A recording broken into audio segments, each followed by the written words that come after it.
BJP प्रदेश अध्यक्ष महेंद्र भट्ट का हरक सिंह रावत पर हमला। महेंद्र भट्ट ने हरक सिंह रावत को खरी खरी सुनाई। कहा, आज हरक सिंह कांग्रेस के नेता हैं, कब तक हैं कह नहीं सकता। तो ये उनकी ओर से कहा गया है कि आज हरक सिंह रावत कांग्रेस के नेता हैं, लेकिन कब तक है ये कहा नहीं जा सकता।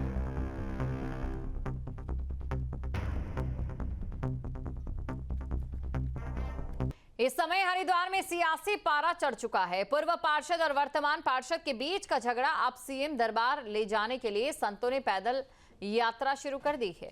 दरअसल पार्षद के बीच की लड़ाई का एक वीडियो सोशल मीडिया पर वायरल हो रहा है, जिस पर पुलिस ने बीजेपी पार्षद पर अब तक कोई कार्रवाई नहीं की। महंत ओमानंद ने अपने समर्थकों के साथ हरिद्वार से सीएम आवास के लिए कूच किया। संतों का यह आरोप है कि पुलिस प्रशासन सोया है, खुलेआम कोई जान से मारने की धमकी दी जा रही है।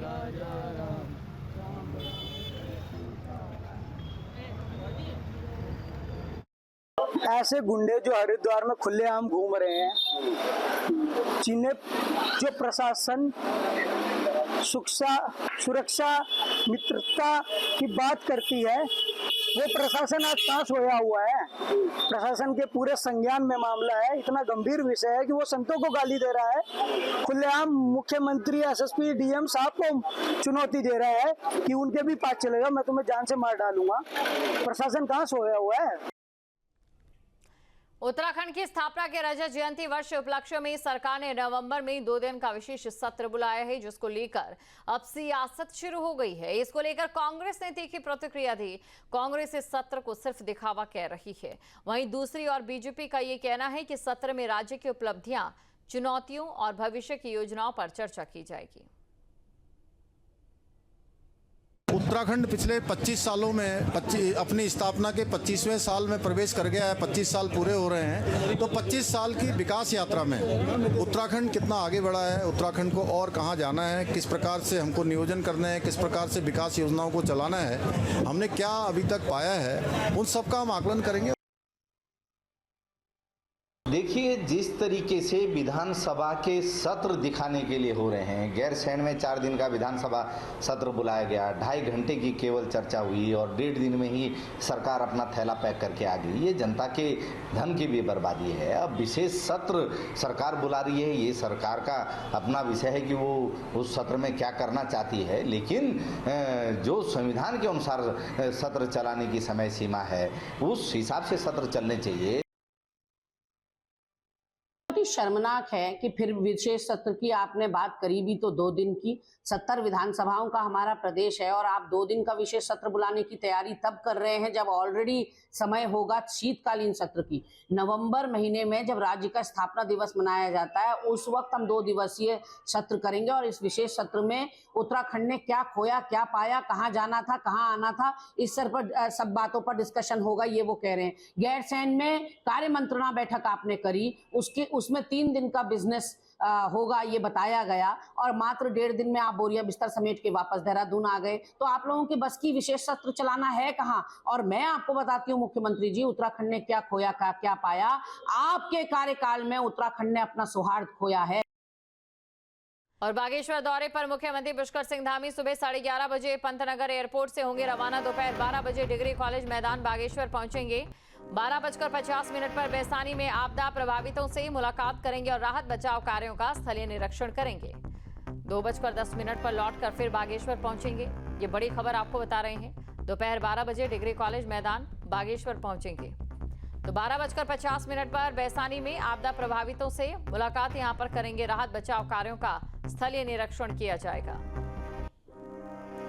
अगली खबर है यमुना घाटी से, जहां पर बारिश के चलते स्याना चट्टी में बढ़ा यमुना का जलस्तर। नेशनल हाईवे पर पुल के ऊपर से बह रही है यमुना। पुल का तेज बहाव स्याना चट्टी बस्ती के लिए बड़ा खतरा बन चुका है। यमुना के तेज बहाव में बहकर आए पेड़ मोटर ब्रिज में फंस चुके हैं। मलबे और पेड़ों से स्याना चट्टी मोटर पुल पर खतरा मंडरा रहा है। तस्वीरें कितनी भयावह हैं वो आपको दिखा देते। एक तरफ आप देखिए जो इमारतें हैं वो पूरी तरह से डूब चुकी हैं और ये पुल है। पुल क्यों बनाए जाते हैं? ताकि नदी उनके नीचे से बह सके और इंसान इन पुलों से आवाजाही कर सके। लेकिन ये तस्वीर कुछ और बयां कर रही है। हालात तब चिंतनीय हो जाते हैं जब नदी ऊपर आ जाती है और पुल नीचे रह जाता है। तस्वीरें आपके सामने हैं।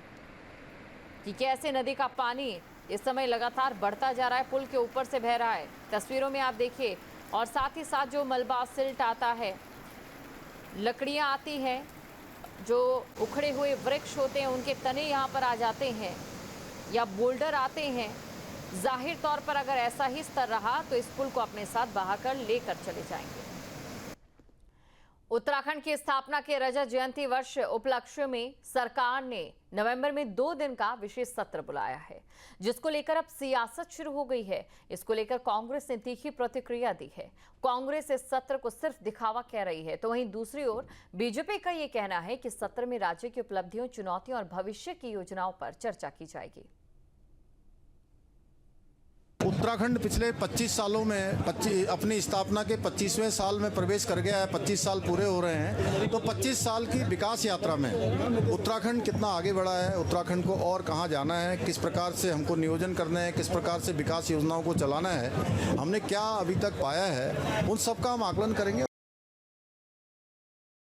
देखिए, जिस तरीके से विधानसभा के सत्र दिखाने के लिए हो रहे हैं, गैरसैंण में 4 दिन का विधानसभा सत्र बुलाया गया, 2.5 घंटे की केवल चर्चा हुई और 1.5 दिन में ही सरकार अपना थैला पैक करके आ गई। ये जनता के धन की भी बर्बादी है। अब विशेष सत्र सरकार बुला रही है, ये सरकार का अपना विषय है कि वो उस सत्र में क्या करना चाहती है, लेकिन जो संविधान के अनुसार सत्र चलाने की समय सीमा है, उस हिसाब से सत्र चलने चाहिए। देवभूमि में कांग्रेस बगावती रुख रखने वाले अपने नेताओं का एक्शन के मूड में आ गई है। दरअसल पंचायत चुनाव में कांग्रेस नेताओं ने बगावती रुख दिखाया, जिसको लेकर अब पार्टी कार्रवाई करने जा रही है। प्रदेश उपाध्यक्ष सूर्यकांत धस्माना ने साफ लहजे में कह दिया, ऐसे सभी नेता जिन्होंने चुनाव में बीजेपी को लाभ पहुंचाने का काम किया है, उनके ऊपर सख्त एक्शन होगा। कार्रवाई होगी। सारी रिपोर्ट हम जिलाध्यक्ष से मंगा रहे हैं। जिन लोगों ने पार्टी का समर्थन लेकर के चुनाव लड़ा, चाहे वो हमारे जिला पंचायत सदस्य हों, चाहे हमारे क्षेत्र पंचायत के सदस्य हों, जो लोग पार्टी में पदाधिकारी रहे हैं, और अगर उनका कोई आचरण ऐसा रहा है जिससे कि विपक्षी पार्टी भाजपा को कोई फायदा किया है उन्होंने, या किसी प्रकार से मदद करी है, उनके खिलाफ कार्रवाई है। और चमोली से बड़ी खबर, बीजेपी प्रदेश अध्यक्ष महेंद्र भट्ट का थराली दौरा, आपदाग्रस्त गांव मुपाटा का हवाई सर्वेक्षण किया है। सांसद ने चेपड़ों का भी निरीक्षण किया, आपदा प्रभावित लोगों से मुलाकात की और हर संभव मदद का आश्वासन दिया है। तो बीजेपी प्रदेश अध्यक्ष की ओर से यहां पर दौरा किया गया। आपदाग्रस्त गांव मुपाटा का हवाई सर्वेक्षण उनकी ओर से किया गया, और साथ ही चेपड़ों गांव जहां पर भारी तबाही हुई है, वहां पर भी स्थलीय निरीक्षण यहां पर किया गया है। तो बीजेपी प्रदेश अध्यक्ष महेंद्र भट्ट का थराली दौरा। थराली में हाल ही में आपदा आई है, यहां पर बादल फटने की वजह से भारी तबाही हुई है। जहां भक्ति है हर शब्द में, कथाओं में छुपे हैं दिव्य रहस्य, और ज्योतिष देता है जीवन को दिशा। धर्म से जुड़ी हर बातों को जानने के लिए हमारे चैनल स्तुति को सब्सक्राइब करें। चैनल पर जाने के लिए इस लिंक पर क्लिक करें।